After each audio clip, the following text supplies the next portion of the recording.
नमस्कार दोस्तों। आज की कहानी है एक माँ के आत्मसम्मान की कहानी। माँ कैसे अपने बच्चों के लिए पहाड़ सी डट जाती है, अपना सब कुछ अपने बच्चों पर न्यौछावर कर देती है। लेकिन वही बच्चे बड़े होकर जब माँ को सम्मान न दें, उनके सम्मान को ठेस पहुँचाए, तो वही पहाड़ जो अपने बच्चों की रक्षा के लिए पहाड़ की तरह डट जाते हैं, तो थोड़ा खोखला सा लगता है। एक माँ ने अपने आत्मसम्मान के लिए अपने बच्चों को कैसे सबक सिखाया, यही है मेरी आज की कहानी। तो आइए दोस्तों, कहानी शुरू करते हैं। कहानी शुरू करने से पहले मेरा आपसे निवेदन है कि यदि आपको ये कहानी पसंद आती है तो मेरे चैनल को सब्सक्राइब करें, वीडियो को लाइक एंड शेयर भी अवश्य ही करें और बेल आइकन की घंटी भी प्रेस कर लें, जिससे कि आने वाली कहानियों की नोटिफिकेशन आपको मिलती रहे। तो कहानी कुछ इस प्रकार है। सुबह का चाय नाश्ता निपटाकर थकी हारी कुसुम अभी बेड पर लेटी ही थी कि सामने पति की तस्वीर को देखकर सोचने लगी, आज 5 साल हो गए आपको गए हुए, और जैसे कल का ही दिन लगता है जब हम सब लोग आपस में एक साथ बैठकर हंसी ठिठोली किया करते थे। सोचकर ही उनकी आंखों में नमी आ गई, आंखें धुंधलाती चली गई। अच्छे भले तो बैठे थे, अचानक कहने लगे, दम घुटता जा रहा है, हॉस्पिटल ले चलो। गाड़ी में ले जाते वक्त भी मेरा हाथ कसकर पकड़ा था उन्होंने। शायद उन्हें पहले ही महसूस हो गया था कि हम दोनों का साथ छूटने वाला है, और आखिर वही हुआ जिसका डर था। हॉस्पिटल पहुंचने से पहले ही उनके हाथ की पकड़ ढीली हो गई और उनकी सांसें रुक गई। हार्ट अटैक आया था और चले गए मुझे छोड़कर। सुधा जी के हृदय की वेदना आंसुओं के जरिए बाहर आने लगी। वह लगातार उनकी तस्वीर को निहारते हुए अतीत के गलियारों में भटकने लगी। तभी अचानक उनका इकलौता बेटा संजीव आया और उसके आने की आवाज़ से कुसुम वापस अपने वर्तमान में पहुंच गई। तभी उनका बेटा संजीव गहरी सांस लेते हुए बोला, माँ, आज बहुत थकावट हो गई है। दरअसल मेरा ऑफिस बहुत दूर है ना, इसीलिए आने जाने में ही रोज़ 2 घंटे बर्बाद हो जाते हैं। फिर कुछ देर रुककर संजीव बोला, माँ, वो क्या है ना, मैं सोच रहा हूँ कि ऑफिस के पास ही एक घर ले लूँ। अपने बेटे की ये बात सुनकर कुसुम एक हल्की मुस्कुराहट के साथ सहज भाव से बोली, तुम जैसा ठीक समझो बेटा, मुझे इस बात से कोई ऐतराज नहीं है।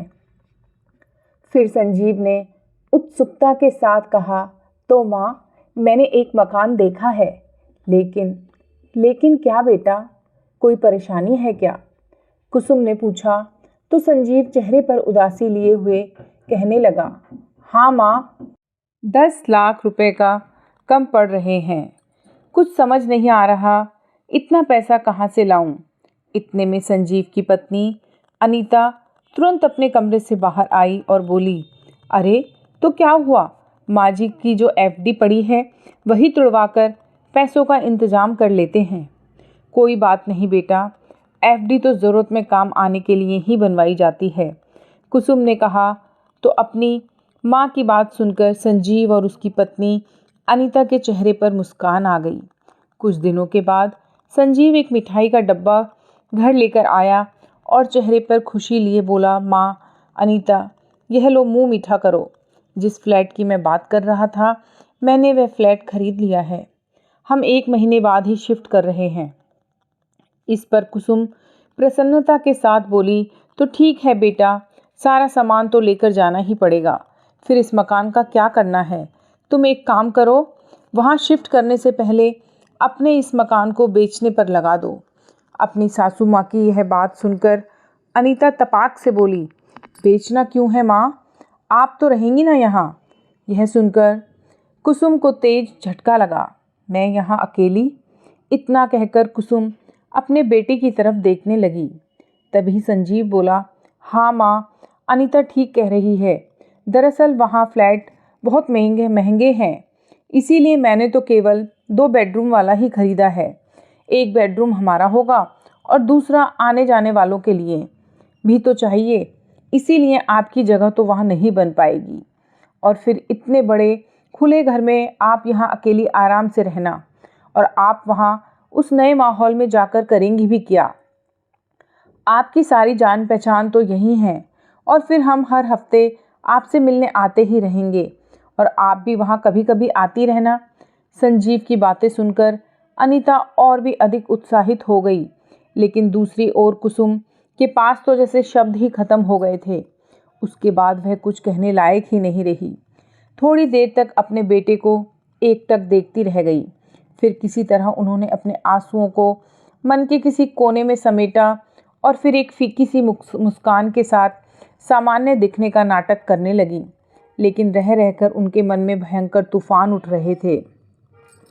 कुसुम के बेटे संजीव की शादी को अभी 6 महीने ही हुए थे और अभी उनका जीवन सामान्य ढंग से ही चलने लगा था, लेकिन कहीं ना कहीं कुसुम को ये महसूस होने लगा था कि उनकी बहू अनीता अब अलग रहना चाहती है।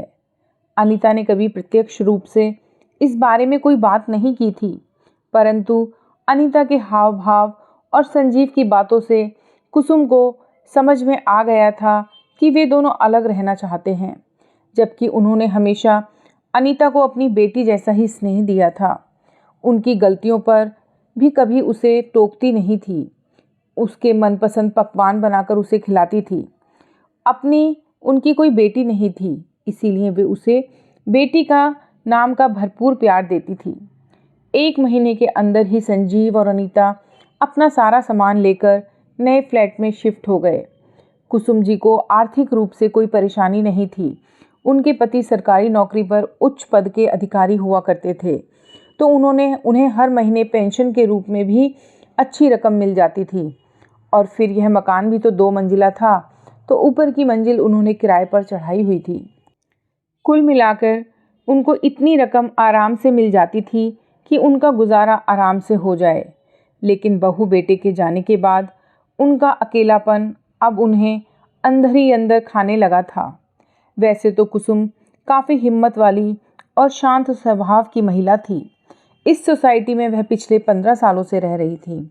अब तो उनकी अच्छी खासी जान पहचान भी हो गई थी, लेकिन वह अभी तक इस बात को स्वीकार नहीं कर पा रही थी कि उनका बेटा इतना स्वार्थी हो चुका था। बेटा बहू के छोड़ जाने के कारण वह अंदर तक टूट चुकी थी। महीने की पहली तारीख आई तो उनकी किराएदार नेहा किराया देने के लिए उनके पास आई। उसने देखा कि दरवाज़ा खुला हुआ है। उसने आवाज़ लगाई, कुसुम जी, लेकिन जब कोई उत्तर नहीं मिला तो वह अंदर चली गई और उन्होंने देखा कि कुसुम अपने बिस्तर पर बेहाल सी पड़ी है। उन्होंने उनको उठाया और उनसे पूछा कि आप ऐसे क्यों लेटी हैं। निढाल हालत में बेड पर लेटी हुई कुसुम ने अपने अकेलेपन की बात नेहा को बताई कि उनके बहू और बेटा अब अलग रहने लगे हैं। यही इसी कारण वह अकेलेपन से जूझ रही थी। कुसुम को आज इस तरह बेहाल अवस्था में देखकर नेहा का दिल भर आया और बोली, आंटी, आखिर हो क्या गया है? कोई बात नहीं, आजकल तो सभी अलग रहते हैं। इस पर कुसुम ने बोला कि मैं बिल्कुल अकेली हो गई हूँ, इसलिए बनने संवरने का भी मेरा दिल नहीं करता। अब तो ये हालात हो गए हैं कि खाना बनाने का भी मेरा मन नहीं करता और ना ही कुछ खाने को। नेहा, अब तो मुझे लगता है कि जैसे बीमारियां ही शरीर को घेरने लगी हैं। नेहा बेहद खुश मिजाज स्वभाव वाली जिंदा दिल इंसान थी। 2 बेटों का पालन पोषण करते हुए भी वह अपने लिए समय निकाल ही लेती थी। नेहा जल्दी से अपने घर गई और कुसुम के लिए खाना बनाकर ले आई। थोड़ी देर हालचाल बांटते हुए दोनों ने डाइनिंग टेबल पर बैठकर एक साथ खाना खाया। फिर कुसुम को देखकर नेहा कहने लगी, आंटी, ऐसा तो नहीं चलेगा। मैं आपको ऐसी हालत में बिल्कुल नहीं देख सकती। एक काम करना, आप कल सुबह 6 बजे तैयार रहना। मैं रोज़ सुबह योगा क्लास में जाती हूँ। कल आपको भी स्कूटर पर बैठाकर ले चलूँगी। और हाँ, कोई बहाना नहीं चलेगा। नेहा ने इतने अपनेपन से यह बात कही तो कुसुम उसे मना नहीं कर पाई और हामी भर दी। अब हर रोज़ सुबह कुसुम और नेहा एक साथ योगा क्लास जाने लगे। योगा क्लास शुरू करने के बाद से कुसुम चुस्त दुरुस्त रहने लगी। नेहा तो उन्हें ब्यूटी पार्लर भी ले जाना चाहती थी, लेकिन उसके कहने पर कुसुम ने कहा, मेरे बेटा बहू मेरे बारे में क्या सोचेंगे, रिश्तेदार और समाज वाले क्या कहेंगे। इतना कहकर उन्होंने ब्यूटी पार्लर जाने से मना कर दिया। कुछ समय बाद कुसुम की बहू अनीता ने एक बेटे को जन्म दिया। संजीव कुसुम को कुछ दिन पहले ही अपने घर ले आया था। अनीता के माता पिता तो विदेश में अपने बेटे के पास ही रहते थे, लेकिन कुसुम ने नवजात शिशु की देखभाल बहुत अच्छे से की। अब जब उनका पोता 3 महीने का हो गया तो संजीव ने कहा, माँ अब मुन्ना 3 महीने का हो गया है, अब मैं और अनीता इसे मिलकर संभाल लेंगे, चलिए मैं आपको आपके घर छोड़ आता हूँ। ऐसा कहकर उन्हें वापस छोड़ गया। अपने पोते को छोड़कर जाते हुए उनका दिल भारी हो रहा था। वे उसके साथ एक जुड़ाव महसूस करने लगी थी। अपने घर वापस आकर भी वह रहकर उन्हें अपने पोते की किलकारियाँ उनके कानों में गूंजने लगती थीं। कभी कोई त्योहार होता या कोई अन्य अवसर होता तो उनका बेटा आकर उन्हें ले जाता था और वह भी खुशी खुशी चली जाती थीं। इसी बहाने अपने पोते से मिलने का उनको मौका मिल जाता था। लेकिन उनके घर जाते ही वे दोनों किचन का सारा काम उनके कंधों पर डालकर शॉपिंग करने के लिए निकल जाते, कभी घूमने फिरने के लिए निकल जाते और जाते जाते अपनी फरमाइशों की एक लंबी लिस्ट अपनी माँ के हाथ में थमा देते थे और अपने बेटे को भी माँ के पास ही छोड़ जाते थे। अब अपने पोते को संभालते संभालते घर का सारा काम करते करते उनकी हालत ख़राब हो जाती थी, लेकिन फिर भी वह सारा काम खुशी खुशी कर लेती थी। लेकिन जैसे ही काम खत्म हो जाता तब संजीव उन्हें वापस अपने घर छोड़ जाता था। इस दीपावली पर भी संजीव हर बार की तरह अपनी माँ को अपने घर ले गया था।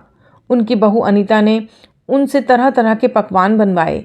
सारा दिन पकवान बनाकर किचन में खड़े खड़े कुसुम की हिम्मत जवाब दे गई। आखिर उन्हें बुखार आ गया और वे कुछ समय के लिए लेट गईं। अपनी सासू माँ को इस तरह बीमार पड़े देखा तो अनीता ने संजीव को धीमे स्वर में कहा, आप माँ जी को उनके घर वापस छोड़ आइए। सारी मिठाइयाँ और पकवान तो बन ही गए हैं, अब वो अपने घर जाकर आराम कर लेंगी।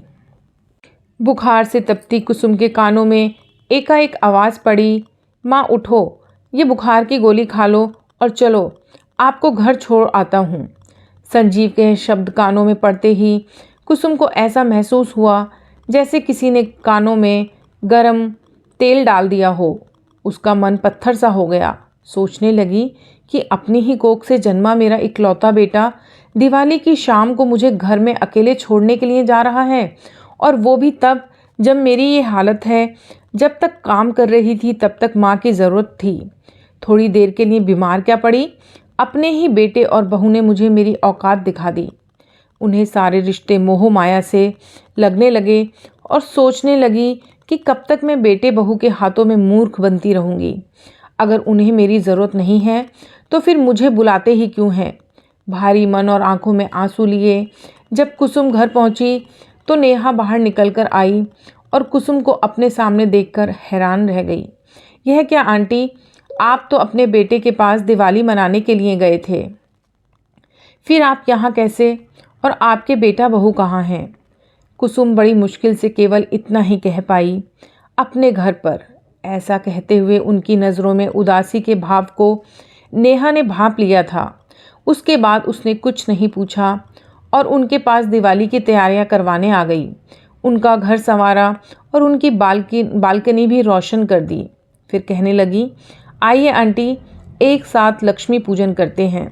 लक्ष्मी पूजन के बाद नेहा थाली में खाना ले आई और ज़बरदस्ती उन्हें खिला दिया। इतना अपनापन और मनुहार देखकर कुसुम की आंखों में आंसू भर आए। यही प्यार और अपनापन तो वह अपने बेटे और बहू से चाहती थी। बेटे बहू के घर की कड़वी यादें कुसुम के मन में काफ़ी दिनों तक बनी रहीं। कई दिन बीत गए, लेकिन ना तो संजीव ने फ़ोन करने की ज़रूरत महसूस की और ना ही बहू ने हालचाल जानने की कोशिश की। एक दिन शनिवार को कुसुम ने अपने बेटे को फ़ोन किया और उनसे मिलने की इच्छा जताई तो संजीव ने कहा, माँ आज मैं बिज़ी हूँ, हम लोग कल आ जाएंगे। अगले दिन रविवार को भी कुसुम ने सुबह की पहली किरण के साथ उठकर जल्दी जल्दी सारा खाना बनाया और सोच रही थी कि आज बेटा बहू उसे लेने आएंगे, अपने पोते को देखेगी। बहुत उत्साह से उसने फटाफट घर का सारा काम कर लिया और फिर बैठ गई इंतज़ार करने। 2 ही घंटे में उसने सारा काम ख़त्म कर दिया। लेकिन सुबह से शाम हो गई। कुसुम उनके इंतज़ार में बैठी रही, लेकिन वह नहीं आए। कुसुम ने मन ही मन सोचने लगी, कल भी बच्चों ने ना आने का बहाना बना दिया था और आज भी वादा करके अभी तक नहीं आए हैं। उनकी उदासी अब चरम सीमा पर थी। फिर एक उम्मीद के साथ उन्होंने एक नज़र फ़ोन पर डाली, यह सोचकर कि शायद बच्चों ने फ़ोन किया हो और वह उठा ना पाई हो। देखा तो एक भी फ़ोन या कोई मिस्ड कॉल उसमें नहीं थी। इतना भी समय नहीं है उनके पास कि अपनी माँ को याद ही कर लें। इस ख्याल से ही उनकी आंखें भर आईं। कितनी अकेली हूँ मैं, क्यों भगवान ने मुझे इतना अकेला कर दिया, कहते हुए सोफे पर बैठ गईं और फूट फूट कर रोने लगी। कुछ दिनों से वे उखड़ी उखड़ी सी रहने लगी थीं। नेहा उनकी उदासी का कारण अच्छी तरह से जानती थी। एक दिन योगा क्लास में जाते हुए नेहा ने कुसुम से कहा, आंटी, हमेशा एक जैसा जीवन जीने से बोरियत होने लगती है। क्या आपको नहीं लगता कि आपको जीवन में कुछ और नया करना चाहिए, कुछ ऐसा करना चाहिए जो आपको सच्ची खुशी दे? नेहा की बात सुनकर कुसुम बोली, क्या मतलब है तुम्हारा नेहा? आंटी, आप हम लोगों के साथ किट्टी क्यों नहीं ज्वाइन करती? हर महीने 2 बार सोसाइटी की सभी लेडीज़ की किट्टी पार्टी रहती है। उसमें हम जमकर मस्ती धमाल करते हैं और गपशप मारते हैं। आज शाम के लिए भी किट्टी प्लान की गई है। अरे नहीं बेटा, अब कुछ ऐसा करूँगी तो लोग कहेंगे बूढ़ी घोड़ी और लाल लगाम। ऐसा कहते हुए कुसुम जी ने नेहा की बात को टाल दिया। फिर नेहा बोली, आंटी, लोग क्या कहेंगे, यह सोचकर आप अपनी ज़िंदगी क्यों बर्बाद कर रही हैं? लोग जो कहते हैं उन्हें कहने दीजिए। आपका जो दिल करता है वही आप करो। जब कुसुम जी घर लौटी तो सोचने लगी कि नेहा ने जो कहा उसमें गलत तो कुछ भी नहीं है। सोचते सोचते आईने के सामने बैठ गई और स्वयं को आईने में देखकर सोचने लगी, यह कैसी हालत बना ली है मैंने अपनी। मैं तो ऐसी कभी ना थी। अचानक उनके मन में कुछ ख्याल आया और चेहरे पर एक मुस्कान आ गई। अपना पर्स उठाया और बाहर चल दी। करीब 2 घंटे बाद आत्मविश्वास भरी मुस्कान लिए वह घर लौटी और नेहा को फ़ोन करके किट्टी ज्वाइन करने की इच्छा उन्होंने बताई। किट्टी पार्टी पर ले जाने के लिए नेहा जब कुसुम के पास पहुंची तो उन्हें देखकर उसकी हैरानी का ठिकाना न रहा। कुसुम जी ने अपने बालों में हेयर कलर करवाया हुआ था और हमेशा हल्के रंग की कॉटन की साड़ी में रहने वाली कुसुम आज बहुत बढ़िया सिल्क की साड़ी पहने हुए थी। गजब की सुंदर दिख रही थी। उन्हें देखते ही नेहा बोली, वाह आंटी, आप तो कमाल लग रही हो। यह हुई ना बात। नेहा के साथ कुसुम भी किट्टी ज्वाइन कर ली। यूँ तो सोसाइटी की सभी लेडीज़ के साथ कुसुम की पहले भी बोलचाल थी, लेकिन अपने लिए स्पेशल समय निकालकर सबके साथ मिलना जुलना कुसुम को सुहाने लगा था। कुछ ही समय में कुसुम की किट्टी पार्टी की रौनक बन गई। इसके साथ ही वे अपना भी पूरा ध्यान रखने लगी थी। अब वे बहुत खुश रहने लगी थी। उन्होंने ज़िंदगी को सही मायने में जीना शुरू कर दिया था। न्यू ईयर का सेलिब्रेशन नज़दीक आ रहा था। उधर संजीव और अनीता आपस में बातें कर रहे थे। अनीता अपने पति से कहने लगी, सुनिए तो, आपने न्यू ईयर के लिए घर पर पार्टी तो रख ली है, अपने ऑफिस के दोस्तों को भी आपने यहाँ बुला लिया है और अपने बॉस को भी इनविटेशन दे दिया है। कुल मिलाकर 15 से 20 लोग तो हो ही जाएंगे। लेकिन मैं बता देती हूँ, मुझसे इन सब लोगों के लिए मैं खाना नहीं बना पाऊँगी। अरे अनीता, तुम चिंता क्यों करती हो? हर बार की तरह इस बार भी मैं माँ को बुला लाऊंगा और माँ के बनाए खाने की तो बात ही कुछ और है। इतना लजीज खाना तो बड़े बड़े होटल के शेफ़ भी नहीं बना पाते। आज जब कुसुम की किट्टी पार्टी के लिए तैयार हो रही थी तो संजीव का फ़ोन आया, माँ, क्यों ना इस बार न्यू ईयर के सेलिब्रेशन के लिए आप हमारे घर आ जाएं।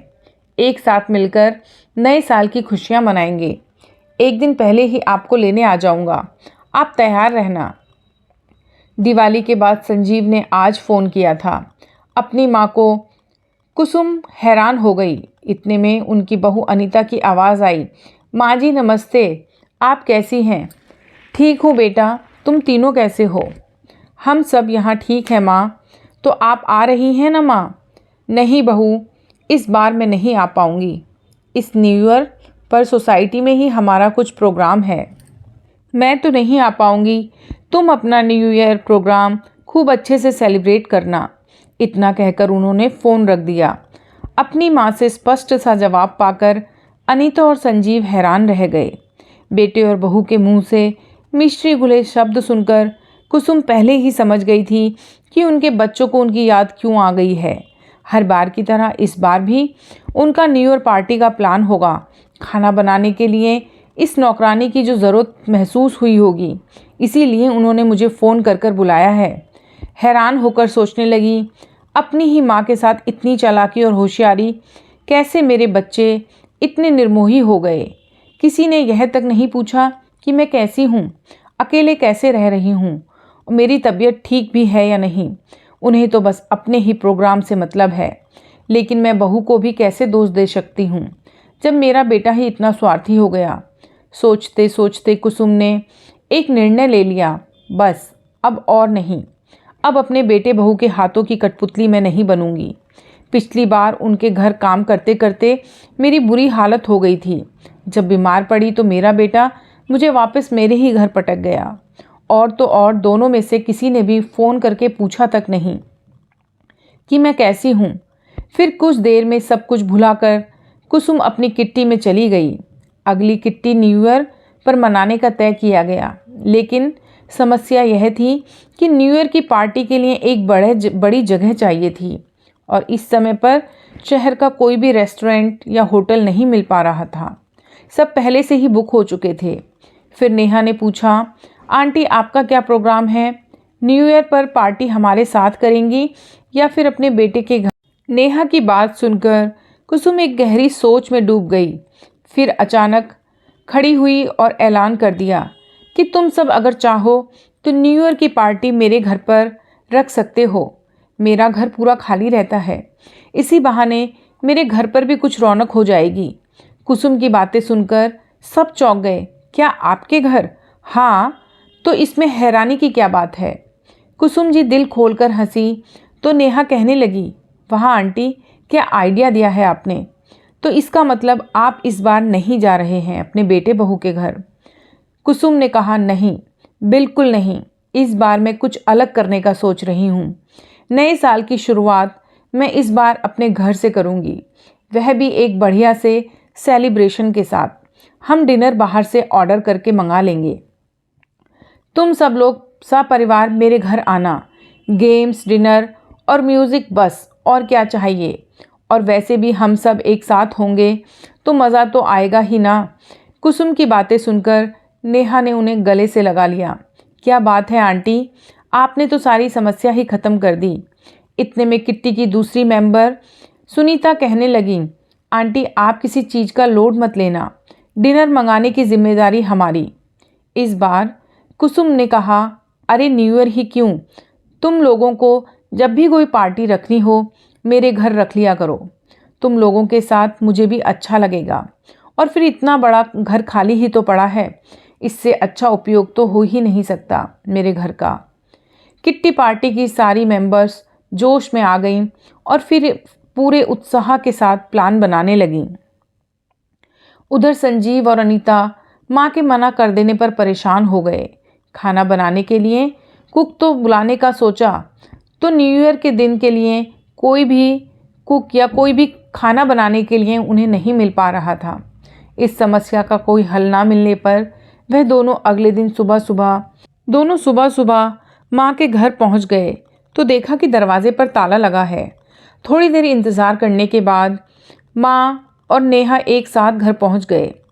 अपनी सासू माँ को ट्रैक सूट में देखकर अनीता तो उन्हें देखती ही रह गई। तो संजीव ने भी पूछा, माँ आप सुबह सुबह कहाँ गई थी? बेटा मैं रोज़ सुबह ही योगा क्लास में जाती हूँ, अपने आप को थोड़ा फिट भी रख लेती हूँ और दिल भी बहल जाता है। कहते हुए कुसुम ने घर का ताला खोला और उन्हें अंदर ले आई। घर में घुसते ही संजीव कहने लगा, माँ अब कोई बहाना नहीं चलेगा, आप इस बार न्यू ईयर हमारे साथ ही सेलिब्रेट करेंगी। आप अपने 2 दिन के कपड़े पैक कर लीजिए। नहीं बेटा, मैंने अब तुम्हें बताया तो था कि इस न्यू ईयर पर मेरा प्रोग्राम पहले ही बन चुका है। लेकिन माँ, आपका क्या प्रोग्राम हो सकता है इस उम्र में? अकेली तो हैं आप, संजीव ने झुंझलाते हुए कहा। तो कुसुम बोली, नहीं बेटा, अब मैं अकेली नहीं हूँ, बहुत से लोगों का साथ है मेरे पास। अपनी किट्टी की फ्रेंड्स के साथ मेरी न्यू ईयर पार्टी है, तो मैं उसी में बिज़ी रहूँगी। किट्टी का नाम सुनते ही अनीता का मुंह खुला का खुला रह गया और संजीव गुस्से में बोला, माँ, यह आप क्या कर रही हैं? आपका दिमाग तो ठिकाने पर है। इस उम्र में किट्टी पार्टी कर रही हैं आप, वो भी पिताजी के जाने के बाद। कम से कम उम्र का तो लिहाज किया होता। अरे बेटा, उम्र के बारे में तो मैं सोचना ही भूल गई। किसी समय फुर्सत मिलेगी तो मैं सोचूंगी इस बारे में भी, लेकिन अभी नहीं। अभी तो मैं केवल इतना जानती हूँ कि मेरी भी अपनी ज़िंदगी है, जिसे मैंने अभी अभी जीना शुरू किया है, और मैं इसे किसी के घर की नौकरानी बनकर तो बेकार नहीं गंवा सकती। और फिर यह तुमसे किसने कह दिया कि इस उम्र में मैं पार्टी पर नहीं जा सकती?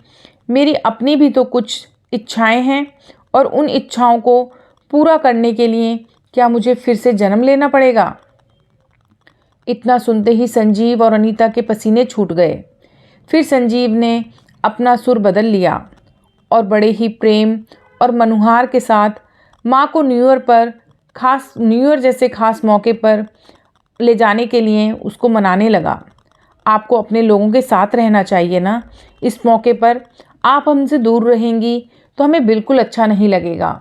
दूर तो तुमने मुझे बहुत पहले से ही कर दिया था बेटा, अब तो मुझे इस बात की भी आदत हो गई है। और अपने लोगों की बात कर रहे हो ना, तो नेहा मेरे पास है, अपनों से भी ज़्यादा ख्याल रखती है वो मेरा। अभी उनकी बातें चल ही रही थी कि डेकोरेशन वाले ने कुसुम जी के घर पर सजावट करने के लिए आ गए। उन्हें देखकर संजीव और अनीता हक्के बक्के रह गए। माँ, ये सब क्या है? बेटा, तुम्हें बताया तो था कि न्यू ईयर की पार्टी है, तो वह पार्टी मैंने अपने ही घर पर ऑर्गेनाइज़ की है। माँ, आप ऐसा कैसे कर सकती हैं? आपने तो हमारे घर को पार्टी हॉल बनाकर रख दिया है, संजीव ने गुस्से से कहा। बेटा, तुम शायद भूल रहे हो कि तुम इस घर को और मुझे बहुत समय पहले ही छोड़ चुके हो। अब यह घर केवल मेरा है, मेरी ज़िंदगी पर और इस घर पर सिर्फ और सिर्फ मेरा हक है। इस घर में मैं अब वही होगा जो मैं चाहूँगी। अब मैं तुम लोगों के हाथों की कठपुतली बनने से इनकार करती हूँ। इतना कहते हुए कुसुम पार्टी की डेकोरेशन और अन्य तैयारियों में व्यस्त हो गई। अपनी माँ से 2 टूक जवाब सुनकर अनीता और संजीव के चेहरे का रंग उड़ गया। वे दोनों हैरानी से एक दूसरे को देखते ही रह गए।